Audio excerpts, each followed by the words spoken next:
son las 9:01. Así que, bueno, oscurece temprano en Gales en invierno. En pleno invierno, en diciembre, oscurece a las 4 de la tarde más o menos. Ahora ya están alargándose los días, así que ahora oscurece a las 5. Contanos en qué parte de Gales estás, y qué es lo que estás haciendo allá. Bueno, buenas tardes a todos y muchas gracias por la invitación. Es un placer, ya es la segunda vez que recibo la invitación. La primera vez nos hospedamos en un hotel hermoso en Madrid, y gracias por toda la recepción y toda la forma en que nos trataron. La pasamos muy lindo. Teníamos a Llewellyn solamente en ese momento. Elinet estaba embarazada de nuestro segundo hijo, Joseph. Así que ahora somos 4. Ya pasaron cuántos años desde eso. 4 años atrás, Sí, ¿no? más Más o o menos menos. 4 años, sí. Bueno, estamos en Gales desde hace más de 3 años. Yo recibí un llamado para servir al Señor en las capillas galesas en el sur de Gales. Estoy en la zona de Llanelli, 3 capillas galesas, Undeb Bededwyr Cymru, y son 3 capillas grandes, de las capillas grandes que hay acá en Gales. Y bueno, mi esposa es catedrática de literatura y lengua galesa en la Universidad Nacional de Gales, así que los dos trabajamos en el sur de Gales, yo como pastor o ministro, dicen en galés, Gweinidog, y ella como Darlici de Cymraeg, y nuestros 2 hijos van a la escuela acá en el pueblo donde vivimos, Llandarog, a 10 minutos de Carverdin, en el condado de Carverdin. Así que vivimos dentro de lo que es la chacra de la familia de mi esposa, la familia Evans. A mi esposa la conocí en Chubut. Ella fue como profesora de idioma galés, y bueno, yo estaba en la escuela de Galella enseñando a grupos de adultos con el Ulpan, así que ahí nos conocimos los dos y bueno, después el resto es historia, ¿no? Comprometimos, nos casamos y ya tenemos 2 hijos que ya uno está en la primaria y el otro en jardín. Bueno, yo les cuento para los que no están al tanto que, bueno, tuve la oportunidad de escuchar a Isaías en la capilla Bethel en Trevelin, una charla muy similar a la que vamos a tener hoy, y me resultó muy ameno, me aclaró a mí muchos aspectos de la historia de los celtas en particular, de cómo llegamos, cuál es la idiosincrasia, cómo llegamos hasta acá, cuál es la identidad de este pueblo. Y porque, bueno, siempre vemos mucha confusión por ahí con los ingleses o con, digamos, hay confusión en el tema y me parece que fue muy claro, muy didáctico y sumamente ameno, así que por eso fue lo invitamos a otra semana de la cultura galesa y este año, bueno, no lo podíamos invitar que viniera desde Gales, pero sí de forma virtual, así que un placer tenerte, Isaías. Y bueno, no mucho más, te dejamos con tu presentación, después va a haber tiempo para hacer preguntas. Los que estén por YouTube las pueden escribir, se las vamos a pasar a Isaías, que lo que nos pueda ayudar a entender, que no haya quedado claro, bueno, avanzamos con eso. Así que te dejo ya, Isaías, si querés compartir tu pantalla y comenzar tu charla, o como quieras. Perfecto, muchas gracias. No me dejes, quédate conmigo. No, yo me quedo. Así que sí, sí, es el tema del que voy a hablar, es el origen del pueblo galés, y contar un poco de cómo fue evolucionando este pueblo hasta cerca de nuestros días o cerca de los días antes de ir a la Patagonia. Es larga la historia, por eso digo cerca de nuestros días, y ese cerca puede ser 200 años atrás. Pero lo que voy a compartir, primero que nada, voy a aclarar, está todo basado en teorías de muchos historiadores, es una recopilación de datos de distintos historiadores, distintos libros. Durante años fui recopilando y conociendo toda esta historia. Y muchas teorías van evolucionando con el tiempo a medida que los historiadores descubren, los arqueólogos descubren distintos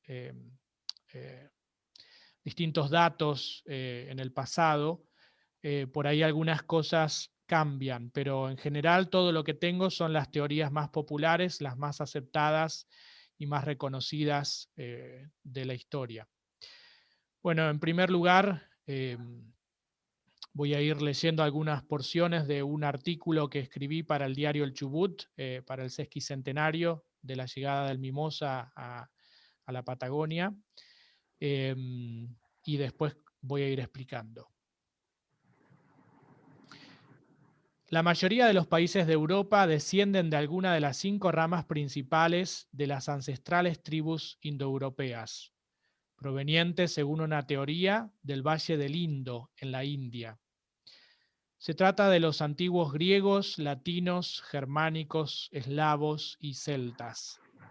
5 ramas que alguna vez, según los historiadores, eran una sola, con un mismo idioma. Por eso aún hoy podemos encontrar algunas o muchas palabras similares entre varios de los idiomas de estos pueblos. La mayoría de los argentinos en cierto grado descendemos de españoles o italianos, pueblos provenientes de la rama latina. España, Italia, Portugal, Andorra, Mónaco y Rumania son los países que conforman principalmente esta etnia surgida de los indoeuropeos, es decir, los latinos.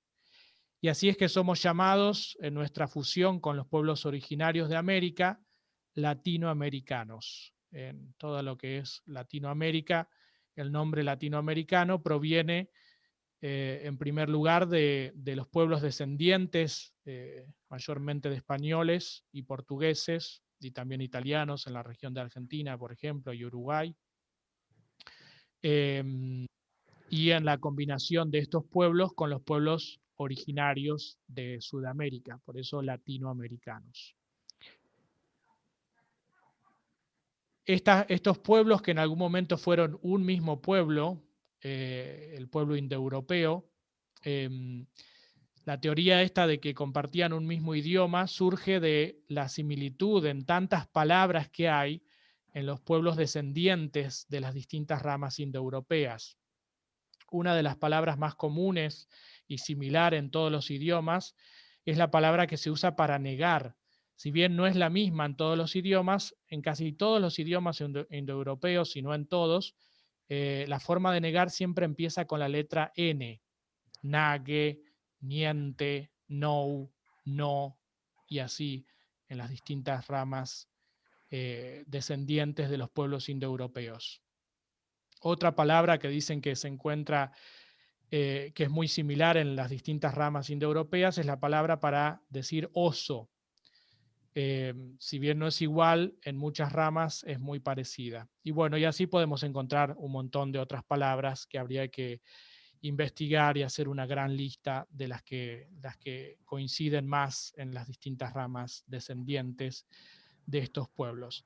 Son más de 5 las ramas, pero yo nombro estas 5 principales, que son las más grandes o las más conocidas, que son los latinos, los germánicos, los eslavos y los celtas. Ahora voy a compartir pantalla, así que me van a dejar de ver y voy a mostrarles un mapa y varios mapas con los que voy a ir explicando.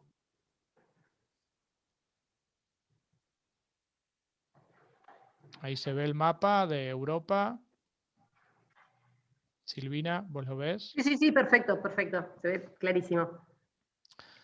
Bueno, acá en este mapa se muestran las distintas ramas indoeuropeas como están distribuidas en la actualidad, ¿sí? No, esto no es en el pasado, sino en la actualidad. Ahí pueden ver los límites de los países como están divididos actualmente.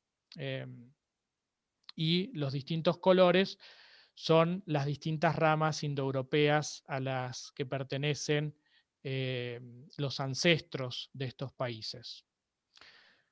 En primer lugar, vemos acá en color verde la rama latina, la rama indoeuropea latina, Si bien Francia no es un país latino por su etnia, por su sangre, por su ADN, es considerado latino por su idioma, es un idioma romance. Los idiomas romances son los idiomas que vienen por la influencia del Imperio Romano, por el latín, ¿no? El romance viene de la palabra Roma. Tenemos a Portugal, a España, Andorra, que no se ve acá, Mónaco, Italia, parte de Suiza, también esto por el idioma francés, y Rumania. Rumania por ahí la gente no lo identifica con los latinos porque está un poco separado de esta masa latina, pero por el nombre podemos darnos cuenta también fácilmente su origen latino, que proviene de Roma, ¿no? Del Imperio Romano, Rumania. Y es interesante cuando pensamos en la historia de Drácula, de Rumania, en Transilvania, pensar que Drácula era latino. Es un poco gracioso pensar eso, pero es interesante ver la conexión de Rumania con los países latinos. Italia, por supuesto, y las islas que pertenecen algunas a Francia, España y a Italia. La segunda rama que voy a nombrar, que es muy grande también, es la rama germánica, que es la que vemos en color amarillo. Todos estos países que vemos en el centro de Europa y norte de Europa, incluida Islandia, incluida Inglaterra también, son países germánicos. Quizás la mayoría de la gente identifica el nombre germánico con los alemanes, por esto de que en inglés a Alemania se le dice Germany, sería como decir Germania, y entonces germanos pensamos siempre en los alemanes, pero los alemanes no son los únicos germanos, es como si dijéramos que los italianos son los únicos latinos. Todos los demás países que vemos marcados en color amarillo pertenecen a la rama germánica, que ahora un poco más adelante voy a explicar un poco más de la rama germánica porque tiene que ver con lo que vamos a hablar sobre los celtas también, cómo llegan acá a la isla y cómo hay una parte amarilla donde vemos el color fucsia. La parte fucsia, esta parte de acá que ven en Irán no tiene nada que ver con esta parte, si bien parece el mismo color, no es la misma rama indoeuropea. Esta parte fucsia que vemos acá es donde actualmente están asentados los pueblos descendientes de la rama indoeuropea celta. ¿Sí? Acá tenemos al país de Gales, a donde vamos a llegar al final de nuestro relato. Esto es en la actualidad.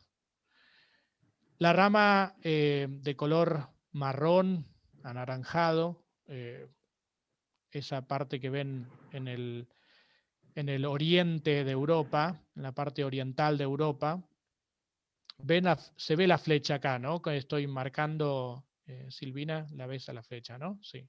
Sí, perfecto. Se ve cuando se mueve.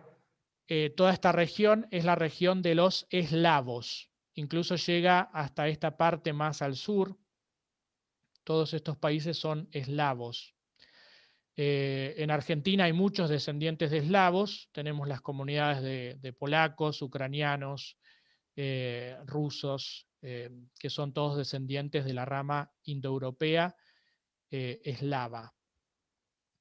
Por ahí podemos también ver cómo estas ramas están divididas no solo en la parte étnica, cultural, idiomática, también en cuanto a las religiones, tiene una división bastante similar con respecto a su origen indoeuropeo, aunque no tiene que ver quizás con el origen indoeuropeo, están distribuidos de una forma bastante parecida a como vemos en esta marcación de colores acá. La otra rama es la rama griega, en color azul, que ocupa Grecia y parte de Macedonia. También tenemos otras ramas que las pueden leer acá, la rama albanesa, en marrón más oscuro, las ramas iraníes, de donde vienen los idiomas quizás más antiguos y conocidos de los indoeuropeos, como el idioma indio, que proviene del sánscrito, y también el idioma persa era un idioma de los iraníes indoeuropeos, que ya no son lenguas vivas. La única viva es el idioma indio moderno de la India. Y las ramas armenias acá en gris. También tenemos las ramas bálticas, Letonia y Lituania. Y después los demás países, que son la minoría, no son descendientes, los que están en color blanco, no son descendientes de ramas indoeuropeas, como es Finlandia, Estonia y Hungría, que son descendientes de un pueblo que se llamaba Fino-Ugría. Y bueno, acá Turquía tampoco entra dentro de los países descendientes de los indoeuropeos. Y una parte más interesante acá en la península ibérica, que tampoco desciende de las ramas indoeuropeas, sino que es mucho más antiguo, según los historiadores, que todas las ramas indoeuropeas, que por ahí nos vamos a sentir identificados muchos de los argentinos, porque es la región vasca. Los vascos es un pueblo tan antiguo que no se identifica con el origen indoeuropeo, sino que es anterior a los indoeuropeos.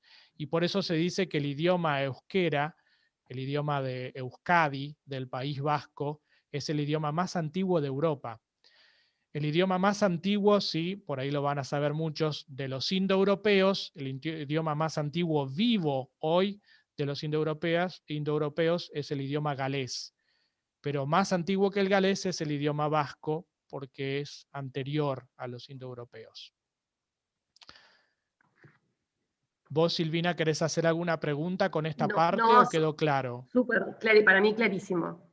Buenísimo. Vale aclarar que de estas ramas o grandes tribus surgieron otras tribus o subtribus, como en el caso de los germánicos, de quienes provienen los godos, alamanes, suevos, lombardos, anglos, jutos, sajones, vikingos, normandos, francos y otros. Estas ramas quizás algunos se acuerdan de haberlas estudiado quizás en la secundaria, en historia, en los primeros años. Por ejemplo, podemos hablar de la rama de los lombardos, que ocuparon lo que hoy es el norte de Italia, y hay toda una región que se llama Lombardía en el norte de Italia. Bueno, esa es una rama germánica del mismo origen que los alemanes, por eso quizás el norte de Italia vamos a ver rasgos étnicos más parecidos a los alemanes que a los latinos del sur. También los godos, que se dividieron en dos ramas, la rama de los visigodos, que se fue más a la península ibérica. La palabra visi viene de occidente, y los ostrogodos, oriente, porque se ocuparon la región más oriental en su región, que es en el norte de Italia. Y de los godos surge todo lo que es la arquitectura gótica. Vieron las iglesias góticas, las catedrales góticas, todo lo que es gótico viene de la palabra godo, que son de estas ramas germánicas. Después tenemos los suevos, los bávaros, que tenemos la región de Bavaria en Alemania, descendientes de estos pueblos, los sajones en el norte de Alemania, los anglos en el cuello de la península de Dinamarca, que se llama Jutlandia, porque acá en la parte de la cabeza de la península estaban los jutos, que eran otra rama germánica, y después en la parte de Escandinavia tenemos a los famosos vikingos, que son muy conocidos por muchas películas y series, que eran grandes señores de los mares, ¿no? Sabían dominar muy bien todo lo que era embarcaciones y cómo moverse en el mar y cómo llegar a lugares muy distantes a través del mar, ¿no? Y la otra rama vikinga más moderna es la rama que se asienta en el norte de Francia, en lo que hoy se llama Normandía. Los normandos serían los vikingos más modernos que se asientan en esa parte. Otra rama germánica son los francos, que se asientan en lo que hoy es Francia, y de ahí viene el nombre de Francia. Por eso el país francés, si bien es un país que habla un idioma romance, un idioma latino, y por eso acá está identificado como latino por su idioma únicamente, es un país de un origen étnico germánico, Incluso es interesante si uno viaja por Alemania y Francia. En el año 2009 tuve la oportunidad de visitar la zona de la Selva Negra en Alemania y cruzar en bicicleta a Francia. Y cuando yo no hablo ni alemán ni francés, pero cuando escuchaba hablar alemán y escuchaba hablar francés de toda esa región de Alsacia, me sonaba casi igual, porque el acento es tan parecido. Entonces, el idioma francés es un idioma latino, pero con un acento fuerte germánico. Todo el acento típico francés viene de esta influencia de los pueblos germánicos, con seguridad. Los alamanes, que de ahí viene el nombre en castellano de Alemania, de la región del centro. Todas estas subtribus que acabo de nombrar son subtribus de la tribu indoeuropea germánica. Entre todos estos descendientes de estos pueblos, de estas subtribus germánicas, vemos a todos estos países en color amarillo. Suiza, Austria, Alemania, Bélgica, Luxemburgo, Holanda, Dinamarca, Suecia, Noruega, Inglaterra, Islandia. Todos estos países tienen idiomas que son germánicos y vamos a encontrar muchas similitudes, muchas más que entre las mismas ramas generalizadas de los indoeuropeos.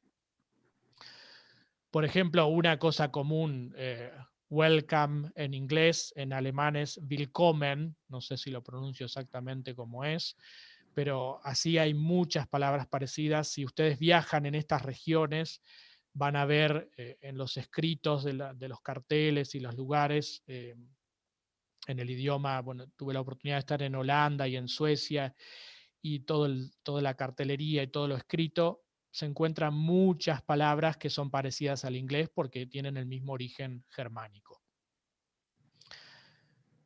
De los pueblos celtas también había subtribus, y voy a nombrar algunas de estas subtribus, que son, por ejemplo, los britanos, los pictos, los escotos y los parisios. Por ejemplo, a los parisios los podemos identificar porque de ahí viene el nombre de París, en Francia. Toda esta región del centro, que ahora en un momento voy a explicar de dónde surgen los celtas, en algún momento fue lo que se llamó la Galia y ocupaba gran parte de todo el centro de Europa, y Francia prácticamente era todo parte de la Galia antes de que fuera invadida por tribus francas, germánicas, y antes de que fuera invadido por el Imperio Romano. Por eso también a Francia le dicen el pueblo galo. No sé si lo han escuchado por ahí en la televisión hablar de Francia como el pueblo galo, porque antiguamente ahí había gran parte de la Galia.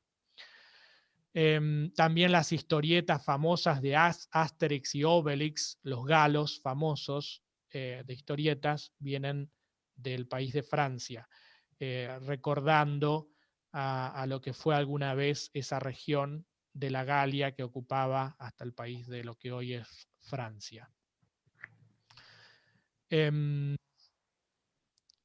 Creo que hasta acá estamos bien con las ramas indoeuropeas. Silvina, ¿alguna pregunta que surja por ahí en el chat? A ver, no, por ahora no hay preguntas y para mí está bien claro de que, bueno, son grandes ramas como que se van a su vez subdividiendo y mezclando y por ahí desplazándose dentro del territorio. Bueno, son muchos siglos de los que estamos hablando, ¿no? Exactamente. Bueno, la mayor parte de las subtribus celtas quedaron en las islas de Gran Bretaña e Irlanda, los nombres que tenemos en la actualidad, ¿no?, de estas islas, que son las tribus britanas, los pictos y los escotos, que ahora en un rato voy a hablar de ellos. Pasamos a la segunda lámina.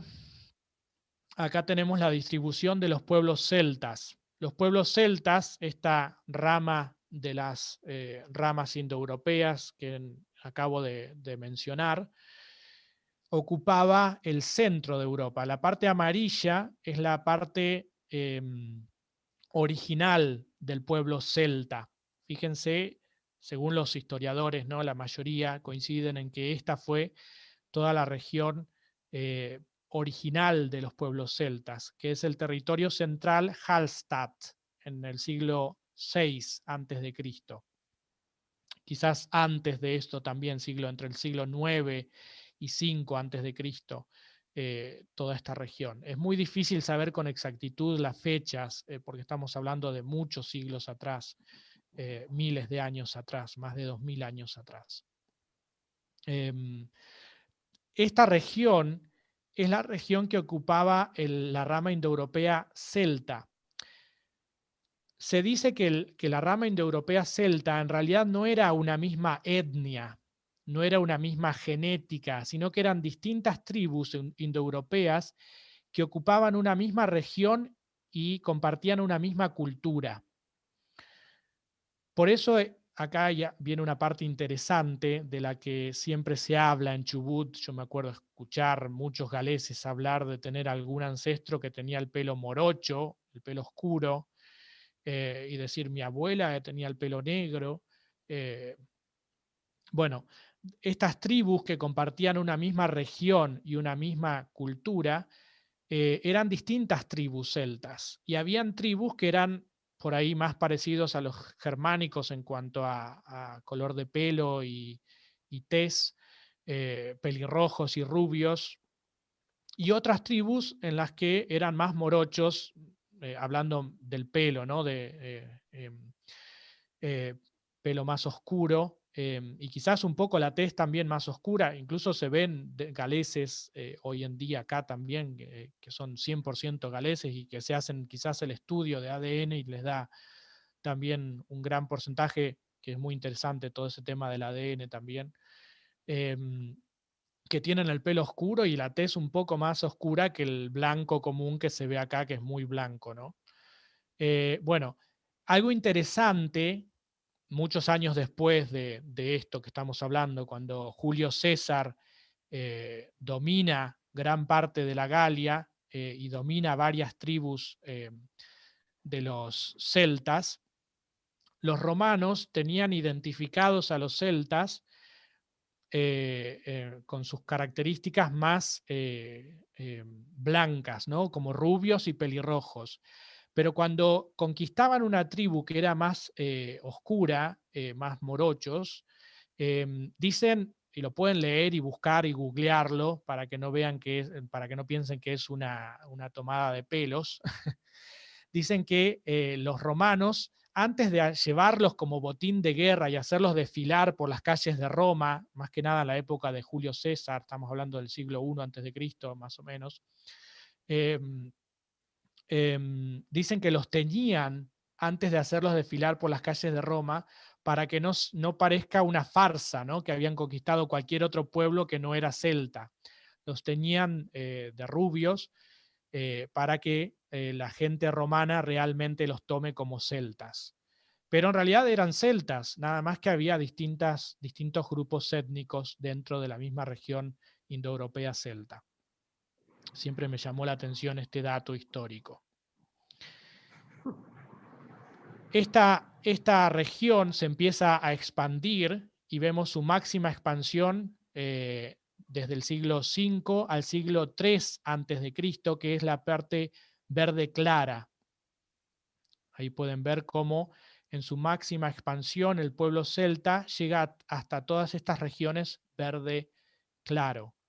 Tenemos la primera región, la región original, entonces repetimos la parte amarilla, Hallstatt, que después se expande a toda la parte verde clara y llega hasta todas estas regiones. Podemos ver cómo abarca la Galia, como le decían los romanos a los celtas, toda la región de la Galia.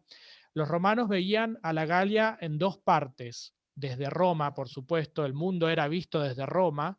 Roma era el centro del mundo prácticamente, ellos eran los dominantes mucho después, ¿no? Cuando estamos hablando ya del siglo I antes de Cristo, no en esta parte de la expansión de los celtas.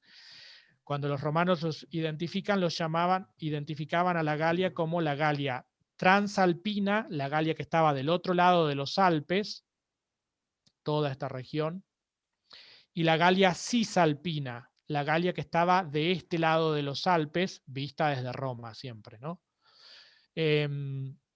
Así que todo esto era lo que se llamaba la Galia, los romanos le llamaban la Galia.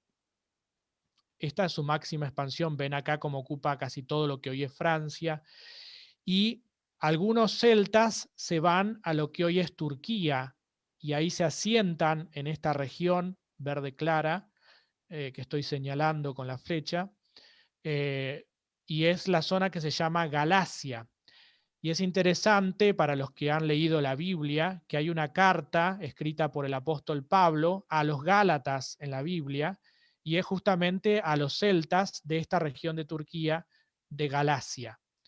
Así que podemos identificarlo fácilmente a través de la Biblia por la carta del apóstol Pablo a los Gálatas, justamente a este pueblo celta que se asentó en esta región de lo que es actualmente Turquía.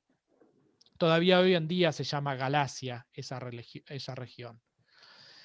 Otros celtas se van hacia la península ibérica, esta península que está acá de Europa, una península famosa y península que tiene mucho que ver con nosotros los argentinos, por todo el virreinato del Río de la Plata, toda la llegada de los españoles. Bueno, hablamos incluso el idioma de este pueblo de los españoles.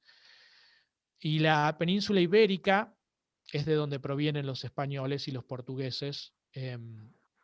Se llama así Ibérica por el río Ebro que cruza a esta península y que nace en esta región en un lugar que se llama Fontibre. Fontibre significa la fuente del Ebro. Y de la palabra del río Ebro, de la palabra Ebro, viene Ibérica, la península ibérica. ¿Por qué explico tanto esto que tiene que ver con todo lo que estamos hablando? Porque los pueblos celtas que se asientan en esta región se fusionan con los nativos ibéricos y de ahí nacen los famosos celtíberos, que por ahí han escuchado en la escuela o en algún momento de hablar de los celtíberos. Y de los celtíberos descienden los gallegos, los asturianos y parte de los portugueses. Principalmente hoy en día esta región del norte de España y del norte de Portugal se la identifica con pueblos celtas, si bien están mezclados con todos los demás pueblos latinos y también con la influencia de los pueblos germánicos que llegaron hasta esa región, como los visigodos y otros como los suevos germánicos. O sea, hay una mezcla, pero en general son latinos, ¿no? La mayor parte de ellos son latinos. Y también hay influencia de estos pueblos celtas, celtíberos. La mayor parte de los celtas que vemos hoy en día son los que se fueron a la región de la península, de la isla, perdón, de Gran Bretaña, hoy en día llamada así. Fue llamada por los romanos la provincia de Britania.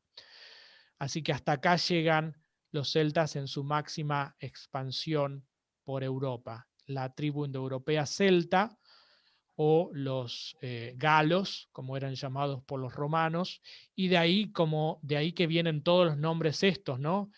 Galicia, Gálatas, Galacia en Turquía, galeses, todos estos nombres en castellano surgen del nombre que los romanos les dan a los celtas como galos.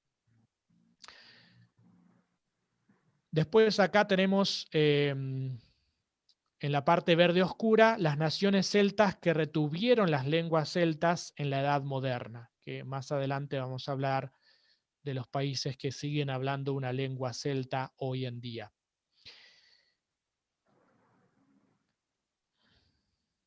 Y esta parte oscura son las áreas donde las lenguas celtas tienen presencia generalizada actualmente, que son muy pocas, ¿no? Vemos Gales tiene casi la mitad marcada por las regiones donde se habla inglés y también galés. Escocia tiene muy poco en el norte, en las tierras altas y algunas islas, e Irlanda en el oeste, sobre todo, de la isla de Irlanda. ¿Quedó claro, Silvina, esta parte? Sí, quedó muy claro. Vemos como que se van corriendo al este, ¿no? Van Ahí quedando en el este, de alguna manera desplazadas. Perdón, sí. Sí, ahí se expanden por distintas Tal regiones. cual. Y acá en este Perfecto. mapa vamos a ver la expansión esa que les acabo de explicar, en la parte verde oscura, entre el siglo IX, esto es a partir del siglo IX antes de Cristo, hasta el siglo V más o menos, y la parte amarilla es la expansión de los pueblos celtas, que es lo que acabo de explicar, entre los siglos IV y III antes de Cristo. Todo esto antes de que el Imperio Romano los dominara. Así que acá se ve mucho más clarito en este mapa. A ver si lo puedo... se ve bien, por lo ¿Se menos. ve bien? Sí, perfecto, yo creo que se ve bien. Y te da la pista a los nombres, ¿no? A Galia, Galicia, Gales, Galacia. Exactamente. A ver, ahí está, ahí lo puedo agrandar un poco. Ahí se ve el nombre de Galacia, Galia, como le decían los romanos, Gales, Galicia, todo lo que surge del Imperio Romano, que era la forma en que los romanos llamaban a los celtas los galos. Por eso en el idioma castellano, más que nada, usamos esta terminología. En galés no se dice Gales, y el nombre no tiene nada que ver con Gales. En inglés sí tiene que ver más, Wales es más parecido a la forma castellana, pero eso tiene que ver con la influencia del latín también en el idioma que hablan los ingleses, que tiene mucha influencia del latín. Bueno, así que si quedó claro esta parte, seguimos Perfecto. a Sí. las...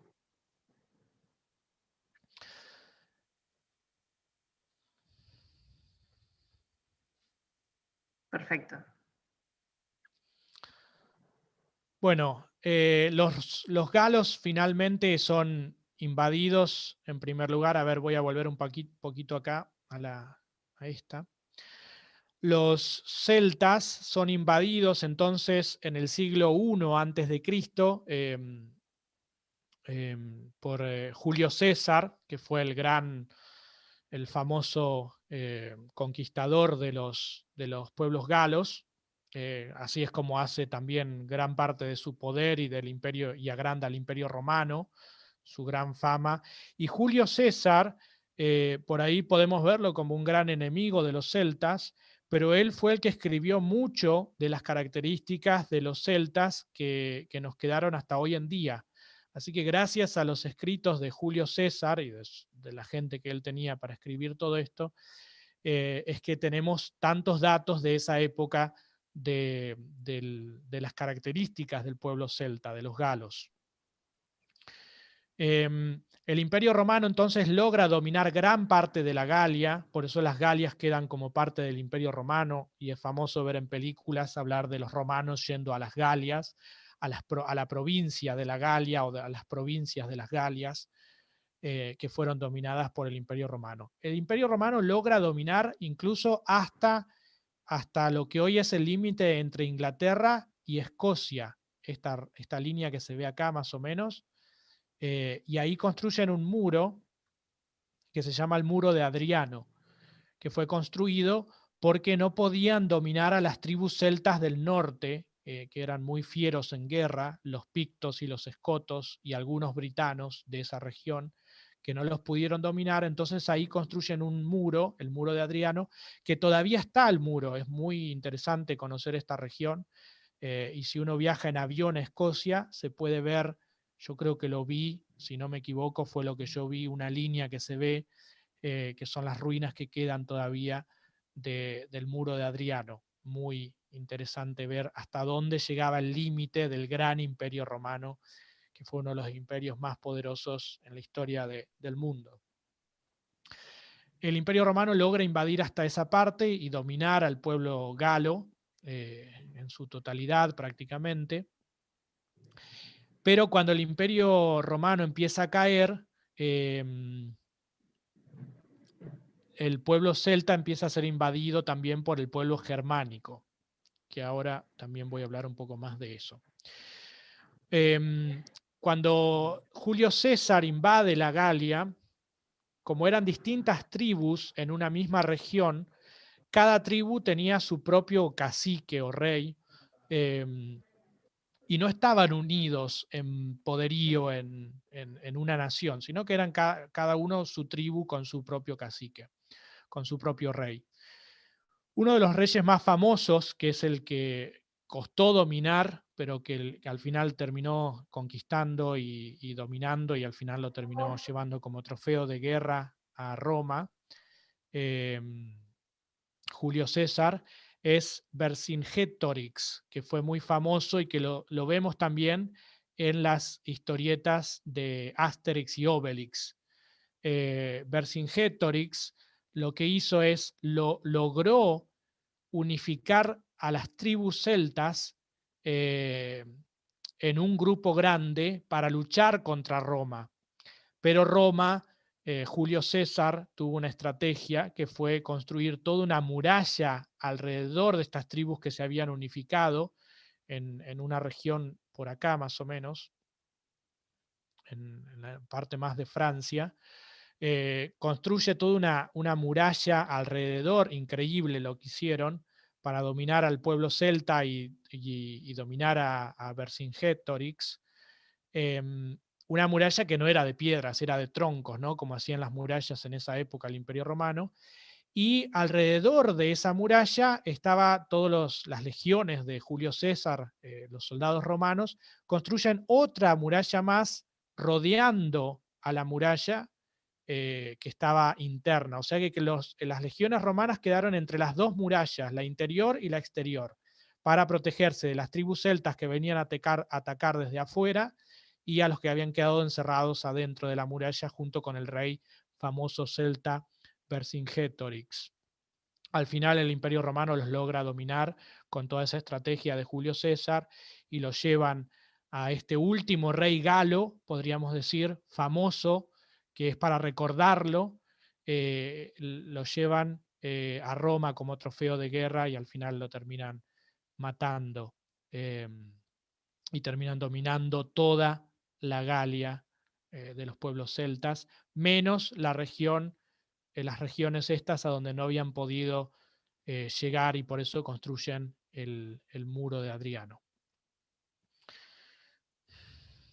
Volvemos entonces. Hay un comentario que dicen que del otro lado del muro viven los monstruos y las bestias, decía Julio César. ¿No? Bueno, el Dice que Imperio pasó Romano llamaba a todas estas tribus, no solo a los galos, también a los germánicos y todos los que no eran romanos, los llamaban bárbaros.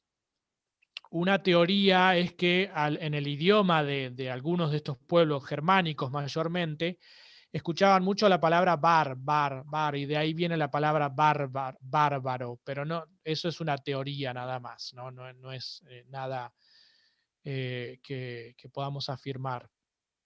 Pero a todos estos pueblos, o monstruos, como dice el comentario, los llamaban los bárbaros. Los bárbaros eran los pueblos que no eran romanos, no eran los civilizados, para los romanos, obviamente, ¿no? Eran distintos pueblos con distinta cultura y distinta forma a la forma romana. No sé si querés agregar algo más con eso, Silvina. No, ese era un comentario que Vercingétorix en el año 52 a.C. también pusieron en Exactamente, el sí, chat. con Julio César, y es el último famoso rey galo llevado a Roma para dominar la Galia.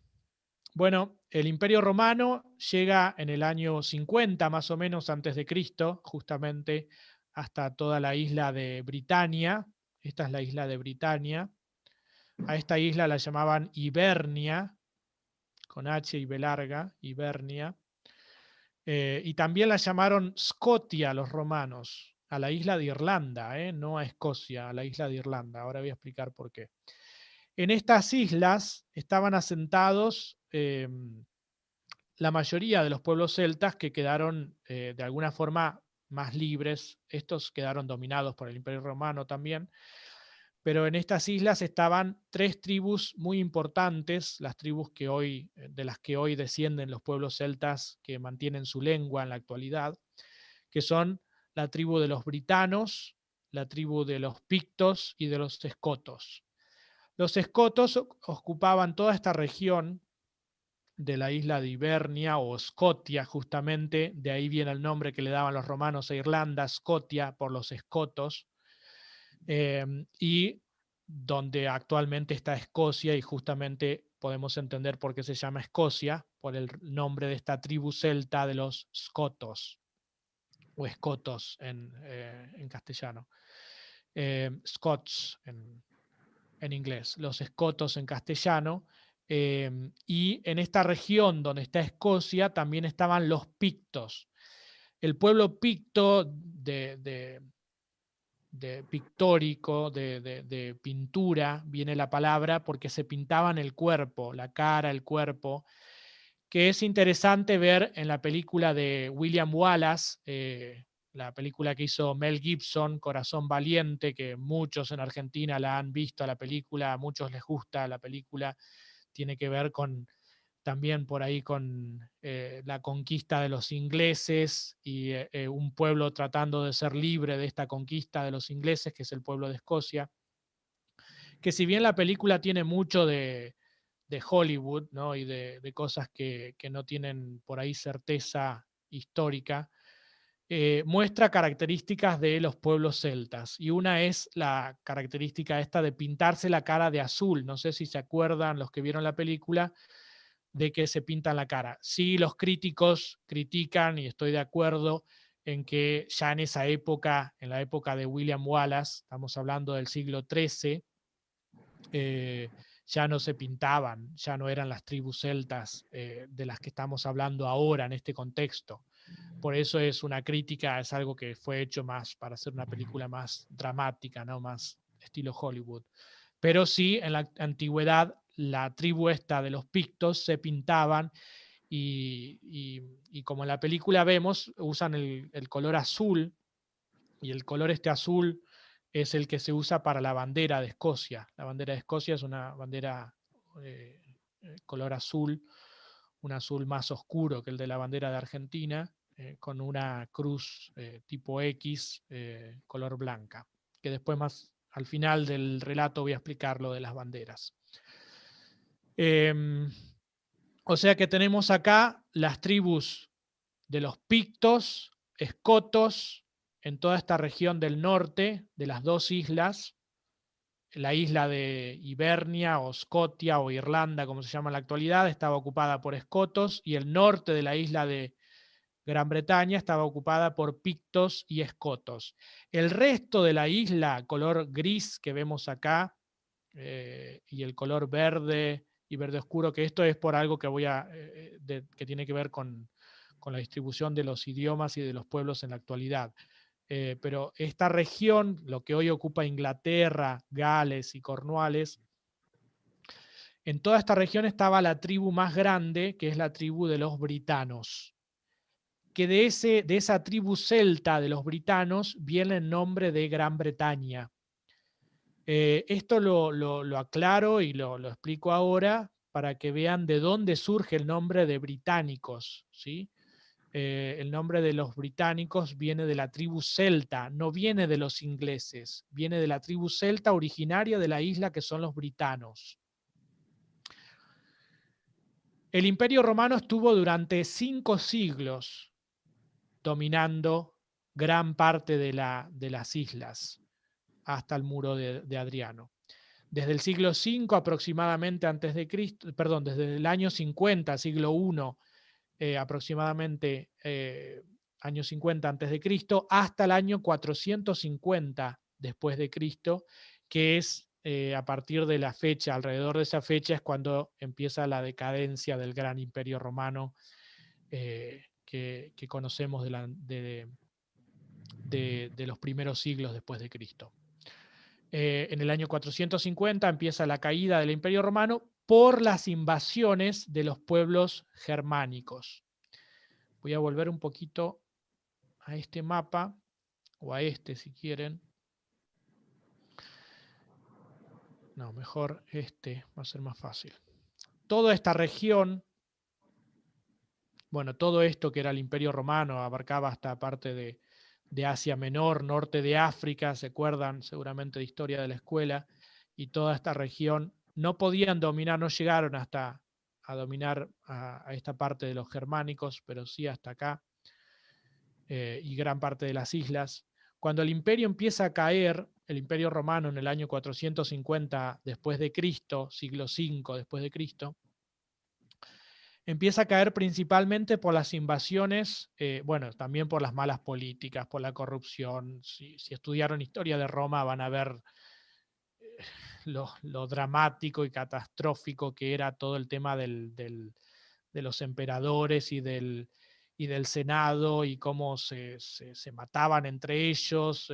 La misma familia podía matar al que era el emperador, todo para heredar el trono, para el poder. Bueno, era una cosa, y la corrupción que había era terrible también. Bueno, de ahí quizás viene mucho de la corrupción latina ya de raíz. Y bueno, por el gobierno bastante, si bien era muy inteligente, ¿no? El Senado y toda la forma y todo lo que aplaudimos de los romanos y todo lo que quieran, también había mucho de desastroso y de corrupto. En parte por eso, y en parte porque los germánicos empiezan a unirse de alguna forma y a dominar y a entrar a las provincias romanas, y empiezan a invadir el imperio romano, y es así como se empieza a debilitar todo el imperio. Estas tribus germánicas de las que les hablé al principio, los godos, los lombardos, los suevos, los alamanes, los sajones, los anglos, los jutos, normandos, vikingos, bávaros, etc. Todas estas tribus son las que empiezan a invadir el imperio romano. Para el siglo V, entonces, volvemos acá, las tribus germánicas empiezan a invadir y el imperio romano abandona lo que ellos llamaban la provincia de Britania. Todo el sistema de provincias viene del imperio romano. En gran parte conocemos, tiene que ver con mucho de las políticas nuestras tienen que ver con Grecia y con el imperio romano. Y tenían toda esta división de provincias, que hoy estas provincias son países. Una de las provincias que tenía el Imperio Romano era la provincia de Britania, como la llamaban ellos, por los britanos, que eran las tribus celtas que vivían ahí. El Imperio Romano abandona finalmente, alrededor del siglo V después de Cristo, la provincia de Britania, porque estaba cayendo por las invasiones germánicas, y ahí entran las tribus germánicas a invadir la isla de Britania. ¿Cuáles son las tribus que llegan a la isla de Britania? Germánicas, no celtas. Recuerden, estas islas estaban dominadas por nativos celtas, pueblos celtas, los britanos, los escotos y los pictos. Cuando se va al Imperio Romano, que estuvo 5 siglos sobre la isla, empiezan a dominar y a entrar las tribus germánicas que vienen de esta región. Acá se ve parte de Escandinavia, acá lo que es Dinamarca, acá al norte de Alemania. De estas regiones vienen por mar las tribus germánicas y empiezan a invadir la isla de Britania. Acá hago un freno y explico algo importante que tiene que ver con los romanos y con los britanos. Por ahí nosotros vemos a los galeses como que no tienen nada que ver con los latinos, como que es una cosa totalmente aparte. Y sin embargo tienen mucha relación y estuvieron 5 siglos compartiendo una región, compartiendo por la fuerza, ¿no? Por el Imperio Romano que dominó hasta esa región. En estos 5 siglos en los que estuvo el Imperio Romano sobre la isla de Britania, nace el idioma galés a partir de la fusión del latín, que era el idioma oficial del Imperio Romano, con el britónico, el idioma de las tribus britanas. Los galeses son descendientes directos de las tribus britanas, o sea, son descendientes directos de las tribus nativas de la isla por la cual, de la tribu por la cual la isla tiene el nombre de Bretaña, de Gran Bretaña. Son descendientes de los britanos, que no tienen nada que ver con los ingleses. Pero en la fusión del idioma latín con el britónico nace el idioma galés. Y por eso es que en el idioma galés encontramos tantas palabras similares a las palabras en castellano. Por ejemplo, para decir plato decimos plat en galés, para decir puente, pont en galés, que son de la fusión con el idioma latín que tuvo el idioma britónico, y de ahí nace el idioma galés. Silvina, no sé si hay alguna pregunta, alguna duda, alguna Bueno, cosa. ahí estaba mirando para un par de comentarios, pero consultas ninguna. Listo. Seguimos, dale. Las tribus germánicas que empiezan a entrar son la tribu de los sajones, que vienen de la región del norte de Alemania, Sajonia; la tribu de los anglos, que viene de lo que es el cuello de la península de Dinamarca o Jutlandia; los jutos, que vienen de Jutlandia, justamente, de Dinamarca, lo que hoy es Dinamarca. Estas tres tribus principales germánicas, los sajones, los anglos y los jutos, invaden la isla y empiezan a dominar todo este territorio que se ve en color gris.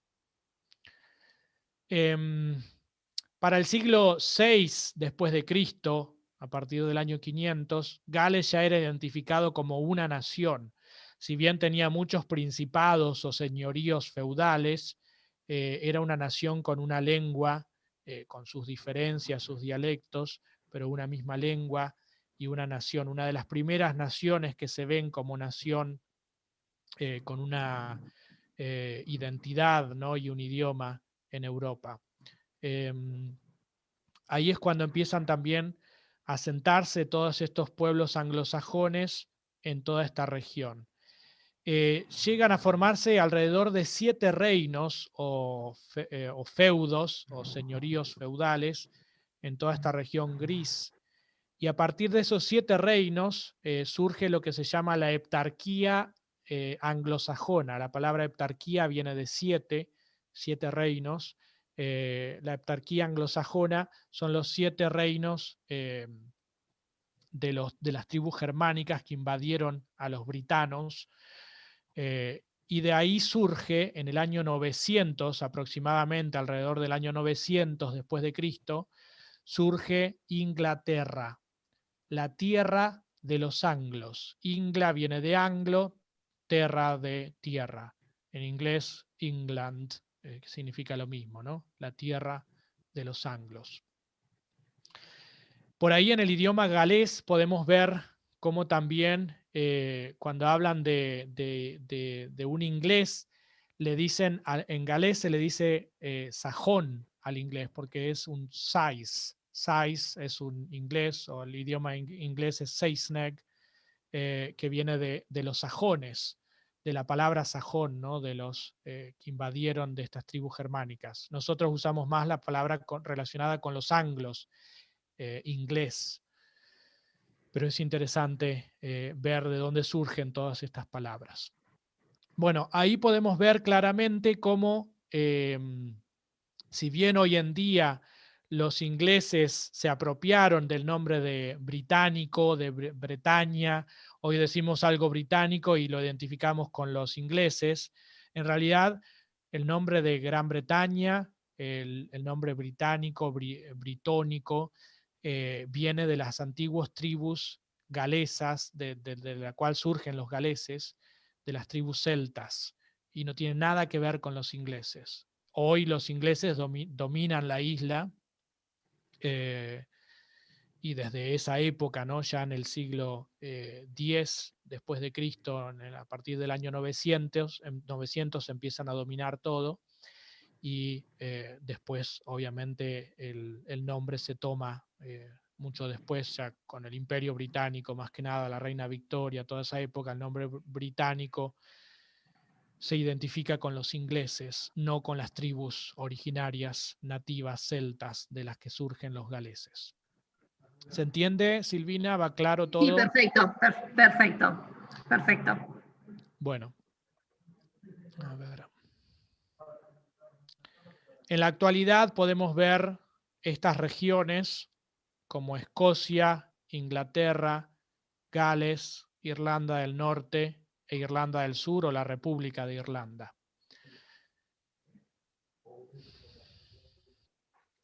Pero en realidad, como recién acabo de explicar, todo esto era la isla de Britania,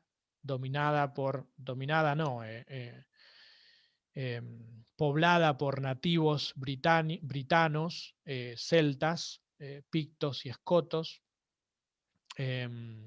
A la región esta del norte, que los romanos llamaban Caledonia, hoy se llama Escocia por los escotos, y bueno, Gran Bretaña entera por los britanos. Toda esta región era galesa. En el siglo XIII aproximadamente surge en el siglo XIII surge un rey que se llama Eduardo I, Edward I en inglés, Edward de Cyntaf en galés. Este rey de Inglaterra era llamado Piernas Largas. Seguramente este apodo era porque quería dominar toda la isla y también la isla de Irlanda.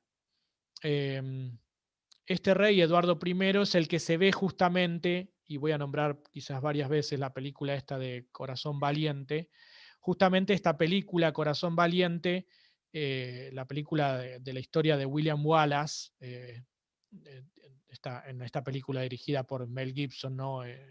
Que tiene mucho de histórico, aunque tenga mucho de Hollywood también, tiene mucho de histórico.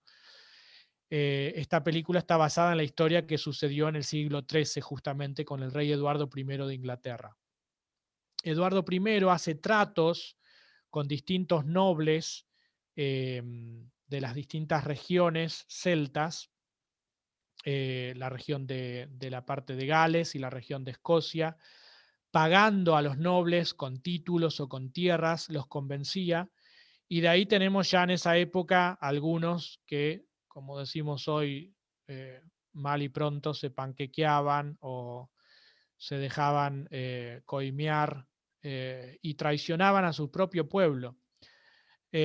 Muchos de estos traicionaron a su propio pueblo y traicionaron al último príncipe de Gales, que se llamaba Llywelyn II.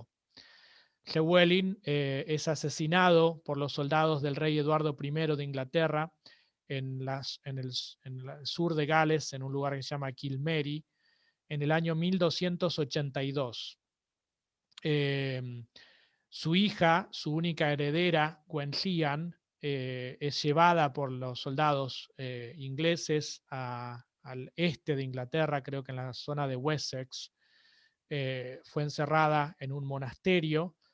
Ella tenía alrededor de 5 años, era muy chiquita, y fue criada en ese monasterio y vivió ahí toda su vida encerrada, criada por monjes. En esa época no había el protestantismo actual de Gran Bretaña, era todo la Iglesia Católica Romana, así que eran monjas de la Iglesia Católica Romana. Fue criada ahí con esas monjas y murió encerrada en ese monasterio alrededor de los 50 años, sin quizás saber que ella era la legítima heredera al trono de Gales.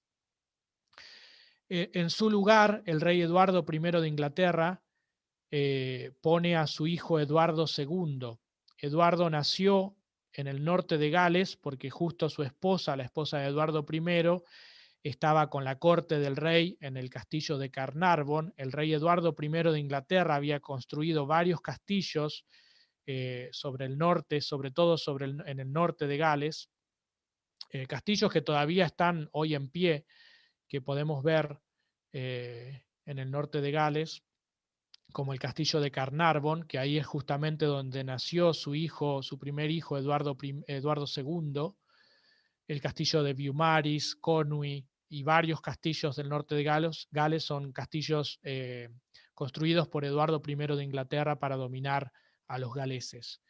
Él le da el título entonces a su hijo, a su primogénito, a su primer hijo, Eduardo II, le da el título de príncipe de Gales. Había nacido en Gales y fue puesto como príncipe de Gales por su padre, que era el conquistador de Gales. Desde ese siglo, desde el siglo XIII, todos los príncipes de Gales llevan el título usurpado por el rey Eduardo I de Inglaterra, llevan el título de príncipe de Gales, pero no son genuinos, son todos príncipes ingleses, no son príncipes galeses, son los hijos de los reyes de Inglaterra. Desde el siglo III, entonces, repito, a partir de la invasión de Eduardo I y de haber matado al último príncipe de Gales, Llywelyn II, y haber encerrado a su hija Gwenllian, desde esa época todos los príncipes de Gales tienen un título que fue usurpado al genuino príncipe de Gales. Dicho a lo argentino, son truchos, no son genuinos príncipes de Gales. Hoy pueden ver al príncipe Carlos, se llama príncipe de Gales. Diana también le decían Diana de Gales, la princesa de Gales, pero eran ingleses, de familias aristocráticas inglesas. Es interesante que un tiempo después de esto, bueno, después surge un libertador que trata de liberar a Gales, que se llamó Owain Glyndŵr, ya casi 2 siglos después de la muerte de Llywelyn II, pero este libertador como William Wallace en Escocia logró casi logra liberar a todo el país de Gales, pero en sus últimas batallas gana Inglaterra y Owain Glyndŵr desaparece, nunca más fue encontrado, no fue atrapado, pero se escondió en algún lugar o de alguna forma desapareció del mapa y nunca más hubo alguna posibilidad de ser libres otra vez. Después de esto, en Inglaterra, en Gales había una profecía popular, ¿no?, que decía que algún día se iba a sentar sobre el trono de toda Britania un rey galés. Y de alguna forma esta profecía popular se cumple cuando surge la dinastía de los Tudor en Inglaterra. Los Tudor surgen a través de un soldado que era un noble galés, que estaba relacionado, emparentado con la familia de Owain Glyndŵr y de Llywelyn II, el último príncipe de Gales. Este soldado que estaba en la corte de los reyes de Inglaterra, era un noble y que compartía parte de la corte de los reyes de Inglaterra, cuando queda viuda la reina Ana de Valois, Valois se escribe, ella tiene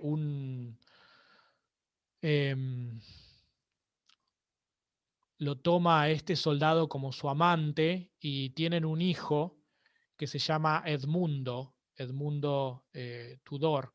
El nombre de este soldado era Owain ap Meredydd ap Tudur, pero él lo anglicaniza su nombre a Owen Tudor, y de ahí surge la dinastía de los Tudor.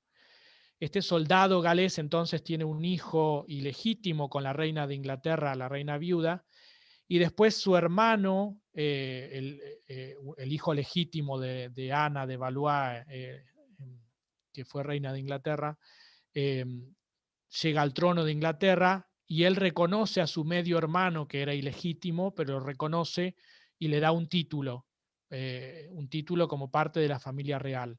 Después, cuando no quedan herederos, haciendo más corta la historia, el hijo de Edmundo pasa a ser rey de Inglaterra. Y al mismo tiempo, no sé si algunos conocen la Guerra de las Dos Rosas, que no se decidían en Inglaterra qué familia iba a quedar en la monarquía inglesa. Bueno, a través de la unión de ciertas familias, a través de este hijo de Edmundo, hijo de Ana de Valois y el soldado galés. Después él tiene un hijo que se llama Enrique, y este hijo es descendiente de las dos casas que se disputaban la monarquía de Inglaterra, la casa que tenía la rosa blanca y la casa que tenía la rosa roja. Y ahí se unen las dos casas en una casa y nace la dinastía Tudor, que tiene la rosa de los dos colores, roja y blanca. En el escudo de esta dinastía, los Tudor, van a ver que tiene el dragón, porque es una dinastía de origen galesa, ¿no? Por este soldado Owain ap Tidir, que pasa su nombre a Owen Tudor, o Tudor en castellano. Enrique VII nace en el castillo de Pembroke, en el oeste de Gales, y él pasa a ser el próximo monarca que funda esta nueva dinastía, la dinastía de los Tudor. Pasa a ser Enrique VII, como el rey de Inglaterra, Enrique VII. Y su hijo es el famoso Enrique VIII, el famoso rey que se divorcia de su esposa, la reina Catalina de Aragón, que era española, católica. La reina de Inglaterra en ese momento, esposa de Enrique VIII, no le daba un hijo varón, entonces se divorcia de ella y bueno, después se casa con otras mujeres, entre ellas Ana Bolena, con la cual tiene a Isabel, que fue después reina también de Inglaterra, Isabel I. Bueno, Enrique VIII tiene varias esposas, a algunas las mató, de otras se divorció, y es muy famoso por esto. Y él es el que se separa de la iglesia, de la iglesia romana, y funda la iglesia anglicana, con él mismo como rey y como cabeza de la iglesia anglicana. No sé, Silvina, si querés decir algo, preguntar algo o pararme. No, estamos bien, estamos bien. Listo, bueno. Primero, cuando muere Enrique VIII, pasa a reinar su hija María, Mary Tudor, hija de Catalina de Aragón y de Enrique VIII. Ella restituye el catolicismo porque era hija de esta reina católica de España, Catalina de Aragón, y hace una persecución grande a los anglicanos y protestantes, y mata a muchos, y por eso de ahí viene también el trago de hoy en día, la bebida que le dicen Bloody Mary, la María sangrienta sería, o sanguinaria, viene de esta María, hija de Enrique VIII y de Catalina de Aragón. Cuando muere María Tudor, la sucede su media hermana, hija de Ana Bolena y Enrique VIII, Isabel, la reina famosa de muchas películas que habrán visto, que le dicen la reina virgen, pelirroja, una reina muy conocida en muchas imágenes, series de los Tudor. Es una de las dinastías más famosas de Gran Bretaña. Y son descendientes de galeses, eso es lo interesante y que no muchos saben o que no muchos prestan atención. Con ellos se cumple esta profecía, con Enrique VII, de que sí, algún día se iba a sentar un rey galés sobre el trono de toda Britania.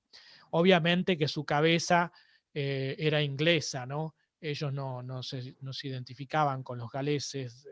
Lo único que quedó de ellos, de los galeses, es en su escudo. Si lo googlean al escudo de los Tudor, van a ver el dragón rojo, que es por su origen galés, en uno de los costados del escudo. Pero ¿por qué voy a toda esta historia de los Tudor? Porque Isabel I, Isabel, la reina virgen que le dicen, nunca se casó ella, nunca tuvo hijos, por eso le dicen virgen, no sé si realmente era virgen, pero le dicen así, esta pelirroja famosa, descendiente de los Tudor galeses. Ella era hija de una mujer protestante, Ana Bolena había sido protestante, y ella restituye otra vez el protestantismo y le pone más impronta protestante a la iglesia anglicana. Por ahí hay muchos escuchando y no sé si todos conocen la diferencia entre catolicismo y protestantismo. Básicamente, diciéndolo muy rápido porque no tenemos mucho tiempo, el catolicismo tiene como base a la Biblia y la tradición católica, y el protestantismo protesta justamente porque quieren seguir únicamente la Biblia y no la tradición donde entran un montón de otras cosas que por ahí chocan un poco con lo que dice la Biblia, y el protestantismo surge como una rama cristiana de las tres ramas más grandes, que son la católica, ortodoxa y protestante, que están distribuidas en estas ramas que yo les mostraba en el mapa de indoeuropeos. Van a ver más ortodoxos con los eslavos y griegos, más protestantes con los germánicos y celtas, y católicos más con los latinos, con la parte del sur. Pero Isabel I le da una impronta más protestante porque era hija de una mujer protestante que había sido mandada a matar por su padre Enrique VIII a la Torre de Londres. Isabel, la reina pelirroja, lo repito para que se la identifiquen, ella encarga la traducción de la Biblia al idioma galés por primera vez en la historia. Estamos hablando ya del siglo XVI, 1500 en adelante.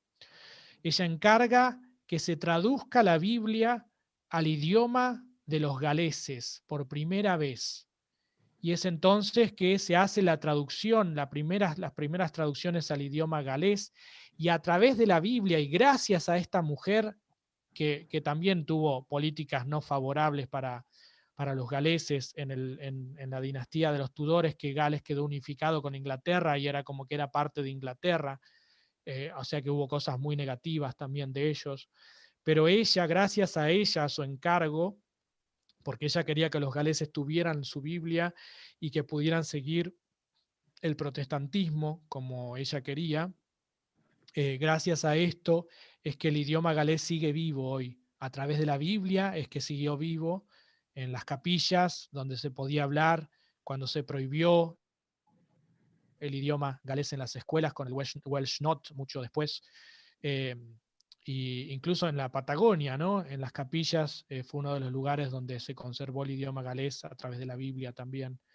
Pero es muy interesante ver cómo esta mujer descendiente de un galés de la isla de Mon, eh, eh, de la isla esta que está en el norte de Gales, como esta mujer que fue reina de Inglaterra encarga la Biblia para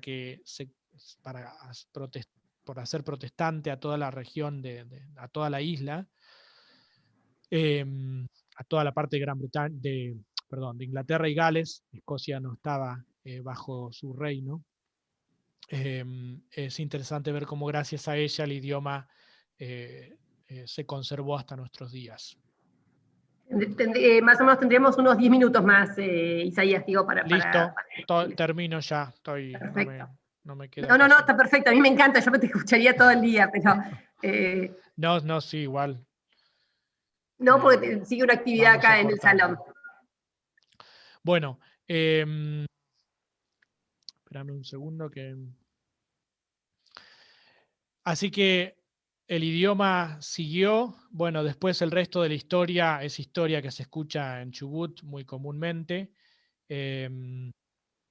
Estos países quedaron al final, cuando muere Isabel I, muere sin herederos al trono de los Tudor, y en Escocia estaba la reina María Estuardo, que ella tenía un hijo que se llamaba Jacobo, y este hijo, María Estuardo era prima de Isabel, o sea, por parte de madre era Tudor también, María Estuardo, Mary Stuart.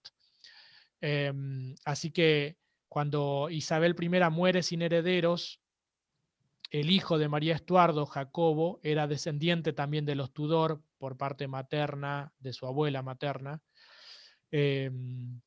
Entonces él hereda el trono de Escocia y de Inglaterra. ¿Se entiende? Sí, sí. Y a través de esta herencia del trono de los dos países, el mismo monarca en común, se unifican los dos países. Escocia era libre, no fue dominada, pero se unifica a través de este heredero en común que tenían Inglaterra y Escocia. Claro, la corona la unifica. Exactamente. Pero siguen siendo dos países separados. Gales sigue como una parte de Inglaterra en esa época, estamos hablando del siglo XVI, sigue como una parte de Inglaterra, y los reyes que después surgen a partir de Jacobo tienen distintos títulos en Inglaterra que en Escocia, ¿no? Por ejemplo, la reina actual Isabel II en Escocia se llama Isabel I porque nunca hubo otra Isabel en Escocia, ¿se entiende? Ajá. Isabel I fue reina solamente de Inglaterra. Escocia siempre mantuvo como una cierta independencia y autonomía. Es el país celta con más poder autónomo. Ellos en la actualidad tienen su propio papel moneda, si bien es la misma libra, pero se llama la libra escocesa y tienen sus propios bancos que la imprime. Si van a Escocia alguna vez, es lindo traerse un billete porque es una cosa rara ver una libra escocesa como recuerdo, ¿no? Del lugar. Y además eh, tienen una especie no sé cómo llamarlos, y regimientos, soldados escoceses, y también tienen petróleo, que es muy valioso. Bueno, su parlamento es el parlamento que más poder tiene. Es más, hace pocos años vimos cómo ellos pudieron hacer una votación para ver si querían la independencia o no. Gales después, mucho tiempo después, es reconocido como nación y le dan una autonomía, y recién en el siglo pasado se le da el poder a través de todo una, no me sale la palabra, cuando se hace una votación del pueblo. Plebiscito. Sí, bueno, hay otra palabra, no me acuerdo ahora cómo. Referéndum. Un referéndum, exactamente. Hacen un referéndum y ganan por muy poquito que el pueblo galés quería su propio parlamento. No me acuerdo si era un 51 o 52%, una cosa así, no me acuerdo exacto, pero era poca la diferencia, pero gana por ese poquito, gracias a Dios, para tener un parlamento propio, el Senado famoso galés en Cardiff, que es la capital de Gales, Cardiff. Bueno, Irlanda es dominada durante muchos años por Inglaterra hasta que en el siglo pasado, también en el principio del siglo pasado, eh, por muchas revueltas bueno, y bombas y cosas así famosas de Irlanda, ¿no? Con el IRA, etcétera, logran la independencia de toda esta región del sur de Irlanda. Es largo para explicar. Pero bueno, los países que mantienen una lengua celta hoy en día son Gales, Escocia, Irlanda. Acá hay algunos que hablan el córnico, que es un idioma celta, y Bretaña. Voy a volver rápido, yo sé que ya tengo que terminar, pero acá vemos la distribución de los pueblos celtas y sus idiomas. El país, si bien a pesar, yo termino el artículo este que hice en el diario, puse, pero a pesar de todos y de todo lo que le pasó a Gales, los galeses hoy son una nación. Aquellos descendientes de las tribus britanas celtas supieron sobrevivir al Imperio Romano, a las invasiones normandas y al dominio anglosajón. Hoy el idioma galés es la lengua indoeuropea viva más antigua de Europa y la más hablada de todas las lenguas celtas.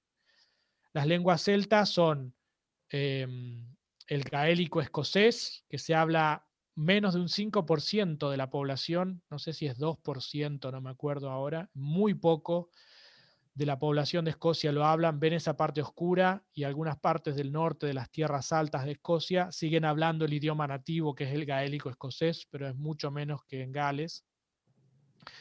El otro idioma celta del norte, hay 3 idiomas celtas del norte, que son el gaélico escocés, el gaélico irlandés, que se habla en el oeste sobre todo de Irlanda, y el idioma manés. El idioma manés murió, los últimos que lo hablaban murieron en la década del 70 del siglo pasado, eran pescadores. Y quedaron grabaciones en discos de pasta de ellos hablando, así que hoy se puede rescatar, incluso escuchar el acento natural de los nativos que lo hablaban, el idioma manés. Y hay una escuela en la capital de la isla, que es Douglas, la capital, que enseña el idioma manés y están rescatando, y hay muchos que lo están aprendiendo y está resurgiendo. Los idiomas celtas del sur que quedan vivos son el galés. Yo no expliqué antes que cuando invadieron las tribus germánicas la isla, los anglosajones y los jutos, algunos britanos se fueron de la isla y se asentaron en esta región que hoy está unificada con Francia. Esta región, justamente porque eran tribus britanas, se llama Bretaña. No sé si escucharon alguna vez de los perros bretones. Bueno, vienen de esa región. Y en esa región todavía hoy se sigue hablando un idioma celta que es el bretón. Junto con el córnico y el galés son los 3 idiomas celtas del sur. La última mujer que hablaba el idioma córnico nativa, de forma nativa de cuna, murió aproximadamente en el 1770. Dicen que sus últimas palabras fueron: no quiero hablar inglés. Ella fue la última que lo hablaba nativo, pero hoy se está tratando de rescatar, si bien no tienen cómo escuchar cómo era el acento natural, lo pueden rescatar por toda la escritura que hay diccionarios, hay todo del idioma actualmente, y hay aproximadamente unas 100 personas que lo hablarán fluidamente y quieren seguir avanzando con el idioma.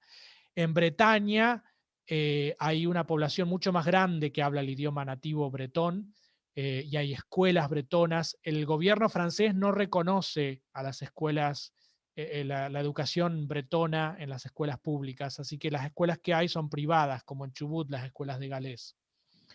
Pero es muy interesante escuchar a un bretón hablar bretón, porque es tan parecido al galés. Pero parece que fuera galés con acento francés. Por ejemplo, para decir yehida, me acuerdo escuchar a uno decir algo así como yehet mat. Es muy parecido. Y los días de la semana es como si fueran casi igual, pero como con acento muy francés marcado. Bueno, esos son los idiomas celtas del sur, que son un poco más, son distintos de los celtas del norte. Gales es el que tiene el idioma celta más fuerte, y entre un 20 y un 30% de la población de Gales lo sigue hablando hoy en día. Y Gales es el único país celta que tiene una colonia del otro lado del mundo, donde hoy siguen hablando el idioma, que es la provincia del Chubut, y por la cual, y a través de la cual y de la educación de las escuelas de galés de Chubut, aprendí yo el idioma y conocí a mi esposa, y muchos lo han aprendido hoy en día. Así que eso es una de las cosas más sorprendentes de Gales, ¿no? Es un país que, a pesar de todos y de todo lo que le pasó, hoy sigue siendo una nación con una identidad, con una cultura, con un idioma, con capillas donde se siguen cantando himnos en galés y se sigue predicando en idioma galés. Así que me emociona decir esta última parte. Y yo, como argentino, descendiente de italianos y españoles, eh, criado en Trevelin desde mis 4 años, me identifico muy fuertemente con los galeses. Desde chico aprendí el idioma, y bueno, mi esposa, mi familia es una familia galesa argentina, ¿no? Mis hijos nacieron en la Patagonia, hijos de una galesa y un argentino. Así que para mí es un honor compartir toda esta historia con ustedes. Les repito, hay muchas cosas que van cambiando cuando se van encontrando cosas, pero en general todo lo que les conté son los relatos más aceptados y la parte histórica más aceptada por los historiadores. Bueno, ahí terminó mi relato. Me encantó, bueno, siempre es un gusto escucharte. Acá hay varios comentarios, todos elogiándote tu exposición. Dice Margarita Green, Ojit, ¿no? Acá estamos todavía, y es así.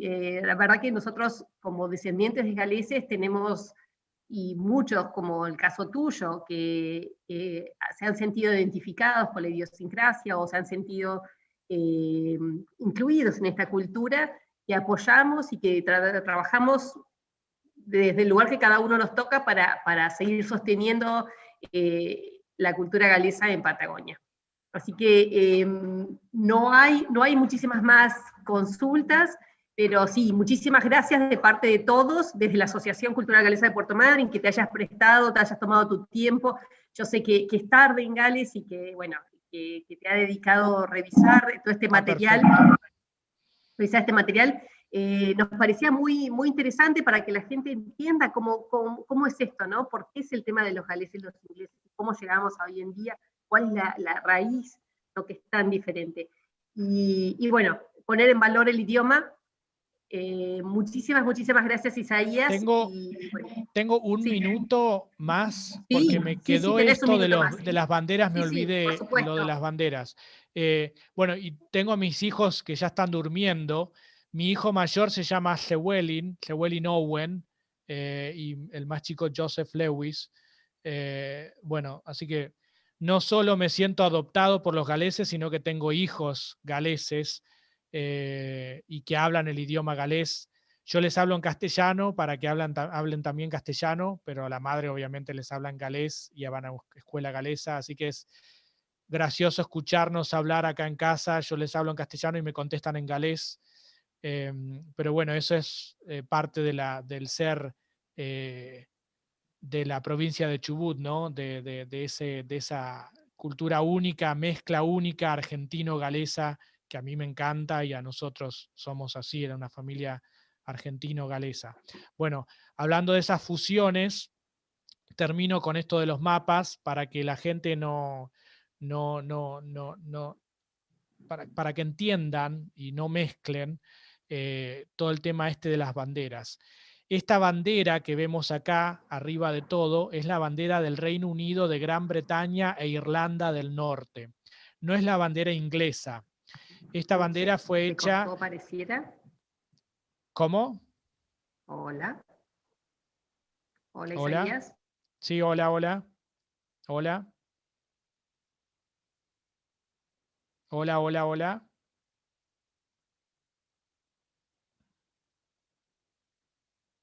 Hola.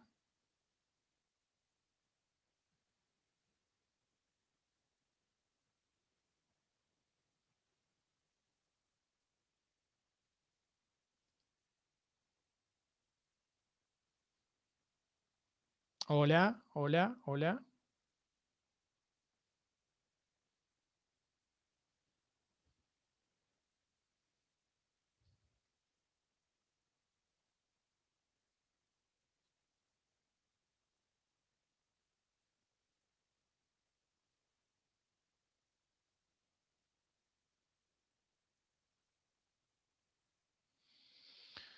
Ya continúo, si me están escuchando, no sé si me escuchan o no, ahora continúo, quiero saber si me pueden escuchar o no.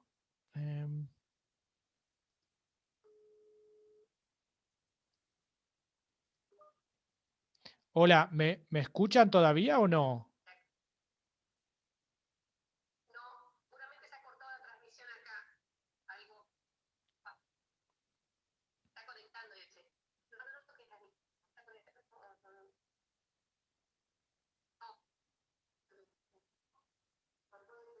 Vos podés seguir el mensaje, ¿sí? Vos haces tu mensaje en el YouTube y estando todavía. Ah, sí, me están diciendo que me escuchan. Genial. Gracias, Margarita Green, que me mandó un mensaje, dice que escucha. Bueno, la bandera esta, que está sobre todas las demás banderas, es la bandera Union Jack, o Jackerin de bengalés. Es una unión que se hizo... a ver, esperen que tengo... Perdón, me meto para decir que se te escucha perfecto. Ah, genial. Gracias.